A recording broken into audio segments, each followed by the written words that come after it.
Le contenu de Kublai est également disponible sur SoundCloud, sur Fcontact et sur kublai.fr. Kublai.fr. Salut, c'est Kublai. Alors aujourd'hui, je vais parler du budget qu'il faut prévoir pour vivre à l'étranger. On va parler notamment de la Russie, on va parler de l'Asie, on va parler de l'Europe de l'Est. Et ça va être un contenu très polémique, ça. Je vais casser quelques mythes parce qu'il y a pas mal de mythes sur internet qui concernent l'expatriation, notamment le budget qu'il faut prévoir et des budgets qui sont balancés comme ça sans aller en profondeur, sans avoir une vision long terme. Moi, comme tu le sais, si tu as l'habitude de me suivre, mes vidéos, mes podcasts, c'est que moi j'ai une vision de l'expatriation long terme. C'est-à-dire qu'avec moi, on ne reste pas 3 mois ou 6 mois dans un pays et puis ensuite on rentre en France. On est là pour s'installer, on est là pour rester, on est là pour quitter l'Europe de l'Ouest. C'est pas du tout la même vision. Et je vois sur internet, et même moi on m'a fait la remarque plusieurs fois, et je vais y répondre aujourd'hui dans ce podcast, dans cette vidéo, parce que ces remarques, je peux comprendre d'où elles viennent, mais il y a beaucoup de choses dont on ne te parle pas, de choses qu'on a vite fait d'oublier quand on te parle de budget, et je vais les aborder ici.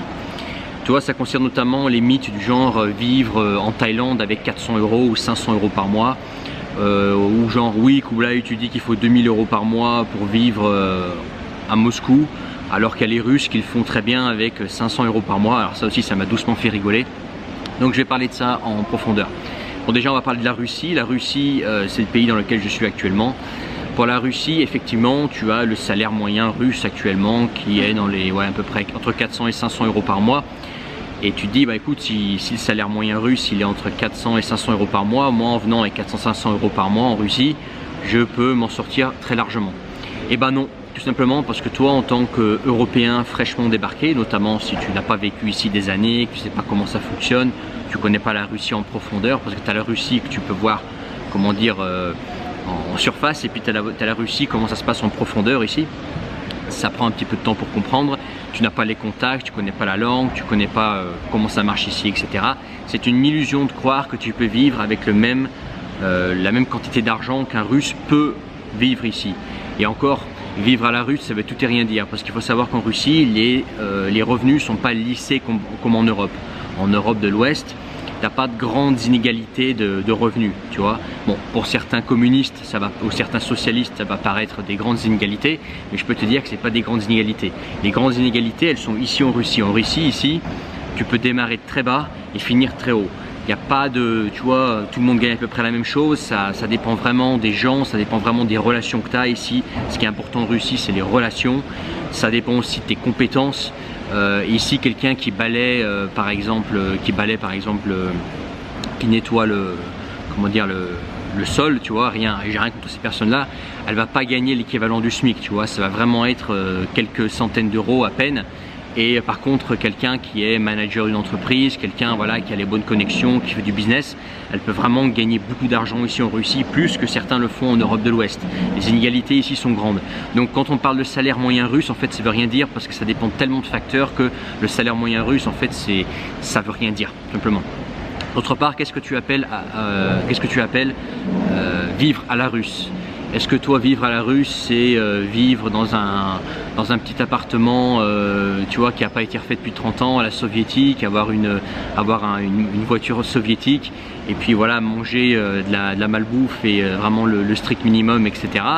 Ou est-ce que toi, vivre à la russe, c'est avoir un grand appartement sur la Tverskaya avec la classe G AMG, avec la mode italienne haut de gamme la plus fine? Est-ce que c'est ça, toi, vivre à la russe? C'est quoi pour toi vivre à la russe? Il faut le savoir.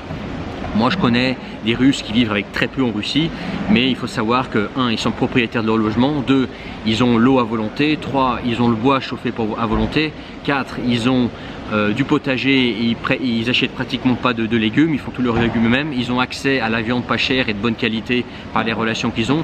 Donc oui, ils peuvent vivre avec 300 balles par mois, et bien parce qu'ils n'ont pas de frais, l'argent qu'ils gagnent, ils vont le dépenser dans des conneries parce qu'ils n'ont pas de frais de vie, tu vois. Alors que toi, en tant qu'occidental en venant ici, tu n'as aucune relation, tu maîtrises mal la langue ou pas du tout, tu sais pas comment ça fonctionne, toi tu vas tout payer plein pot.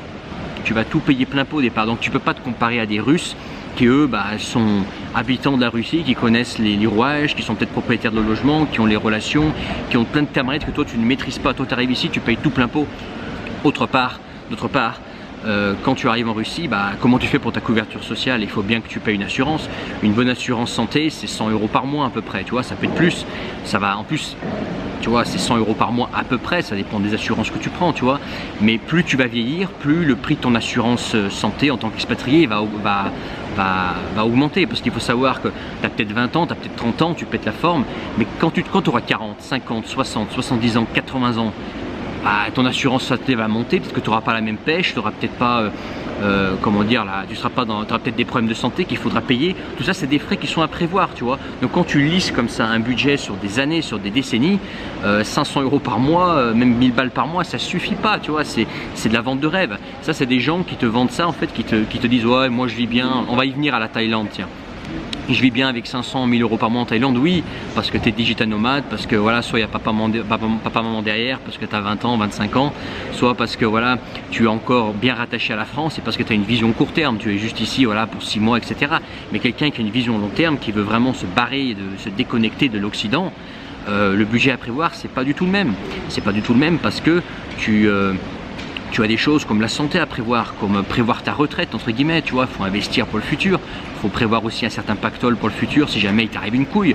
Toi, une couille, ça peut vite t'arriver, tu peux, par exemple, il y a beaucoup d'accidents en Russie, beaucoup d'accidents de la route, en Thaïlande c'est pareil, Thaïlande a beaucoup d'accidents de la route, si t'arrive une couille, comment tu fais? Il faut une bonne assurance derrière, il faut de l'argent, etc. Plus les visas. Comment tu fais pour les visas? Les visas, par exemple, si tu veux rester en Russie avec des visas, c'est possible, mais ça a certains coûts, tu vois. Si tu veux t'installer ici, que tu veux devenir résident permanent, tu vas voir vite que soit il te faut être propriétaire d'un logement parce que ça va plus vite, soit il faut que ta femme le soit il faut de l'argent, etc. Tu vois, t'as la Russie en surface, t'as la Russie en profondeur. Tout ça, ça a un coût, tu vois. Et c'est pareil pour la Thaïlande. La Thaïlande, alors oui, il y en a qui survivent en Thaïlande avec 500 € par mois, mais ils ont quel âge? Est-ce qu'ils ont une assurance santé? Si oui, laquelle? Est-ce qu'ils prévoient de rester en Thaïlande toute leur vie? Est-ce qu'ils prévoient de manger thaï toute leur vie et pas se faire plaisir de temps en temps? Est-ce que ces gens ils voyagent de temps en temps? Tu vas te faire plaisir en voyageant? Comment ils font pour les visa run? Il faut bien qu'ils sortent, ils rentrent du pays, il faut bien qu'ils achètent un visa. Alors tu vas me dire, oui, il y a le visa élite de 5 ans. Bah oui, on peut faire le visa élite. Moi par exemple, je peux me permettre d'acheter un visa élite, mais c'est pas tout le monde qui peut se permettre d'acheter un visa élite. Un visa élite, donc c'est un visa pour 5 ans, et ça a un certain coût, tu vois. Je sais plus exactement le prix, mais je crois que c'est un truc comme dans les 14 ou 15 000 €. J'ai peut-être une connerie, c'est peut-être 20 000, je sais pas, mais c'est plus de 10 000 balles, tu vois. Donc c'est pas tout le monde qui peut se le permettre, tu vois, le visa élite. Donc pareil pour la Russie, pour immigrer ici, au bout d'un moment ça a des frais. Donc toi le 500 000 €, etc.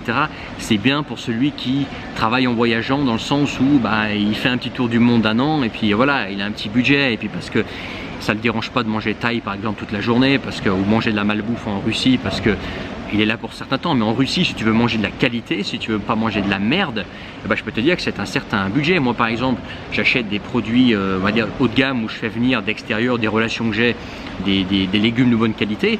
Bon, j'ai des relations, mais si jamais je devais payer plein pot de la bouffe de bonne qualité à Moscou, ça me coûterait un bras, tu vois, parce que la bouffe bas de gamme, la bouffe pas chère, qui est mangeable en Russie, très clairement c'est pas de la bonne qualité, c'est de la merde, tu vois. Beaucoup de Russes qui n'ont pas leur logement, qui ont des petits revenus, etc. Ils mangent mal. Pourquoi? Parce qu'ils n'ont pas les moyens. Je pense pas que tu as envie de venir en Russie pour mal manger, mal te loger, pas te faire plaisir, pas aller au ski de temps en temps, voyager de temps en temps, changer une paire de chaussures de temps en temps, acheter une veste chaude de temps en temps parce que ici il fait froid. En Thaïlande c'est pareil, de temps en temps tu as envie de te faire une pizza. Tu as envie d'aller à Kuala Lumpur, tu as envie d'aller à Bali, tu as envie d'aller à Manille, tu as envie d'aller à Palawan, tu as envie de te faire plaisir, je sais pas, acheter une nouvelle chemise, tu as envie d'aller en France de temps en temps voir ta famille. Tout ça, c'est un budget, tu vois. Et avec 500 000 € par mois, c'est ric-rac. Encore, il y en a qui vont le faire, il y en a qui vont dire moi je le fais. Oui, mais il faut voir tout ça sur la durée. Il faut voir ça quand tu auras 40, 50, 60 ans. Il faut voir ça aussi quand il t'arrive une couille, tu vois. C'est des trucs. Moi, franchement, vraiment, fais attention à ce genre de trucs.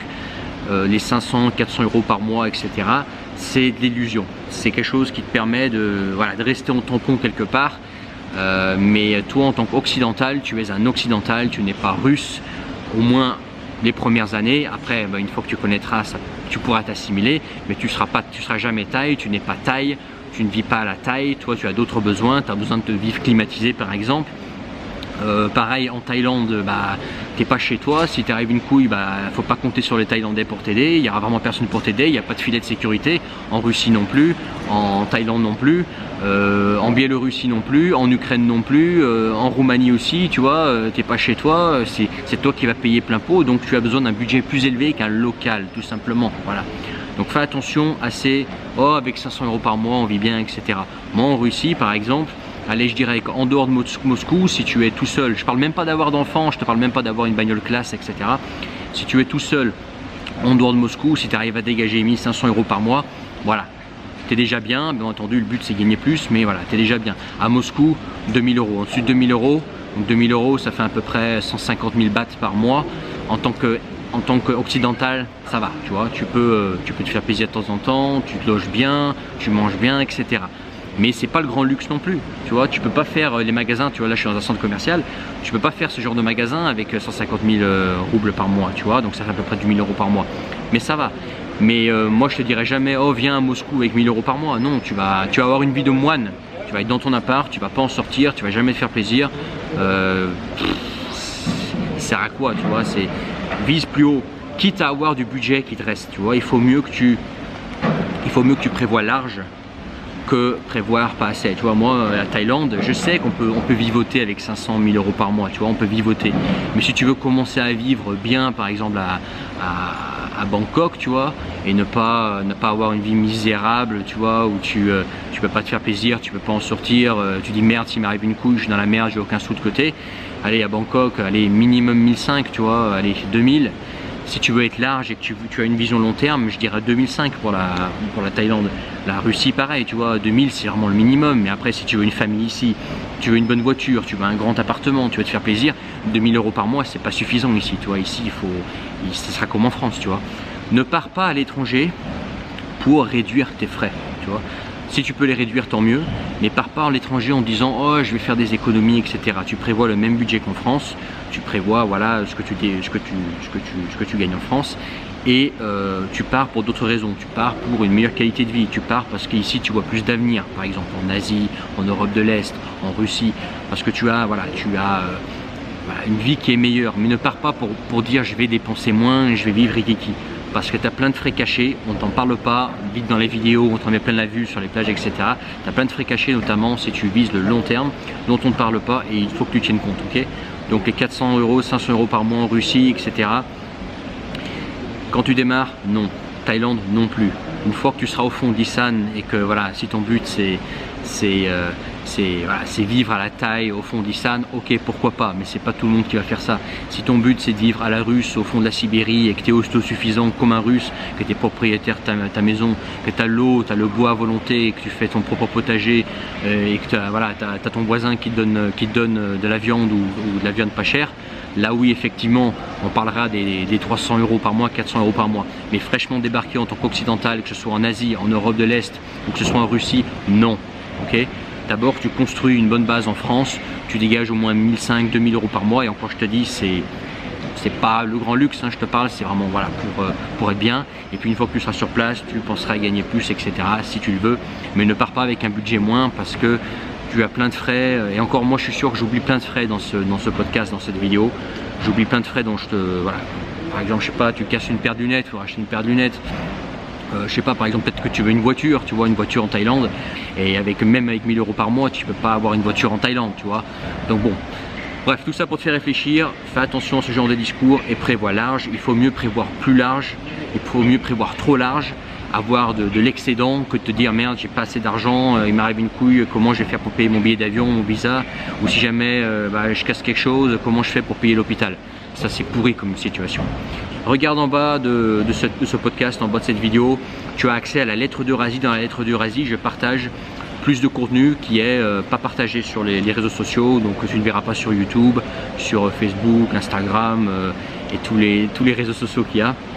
C'est du contenu voilà, où je vais plus en profondeur, où je suis moins politiquement correct, où je donne plus de contenu. J'aurai aussi l'occasion de t'envoyer des mails au sujet voilà, des solutions que je peux te proposer pour partir à l'étranger, faire ta vie ailleurs et gagner en qualité de vie, gagner voilà, en joie de vivre et non pas nécessairement réduire son budget. Ça, c'est de la vente de rêve et moi, dans la vente de rêve, je ne fais pas. Allez, à très bientôt. Ciao.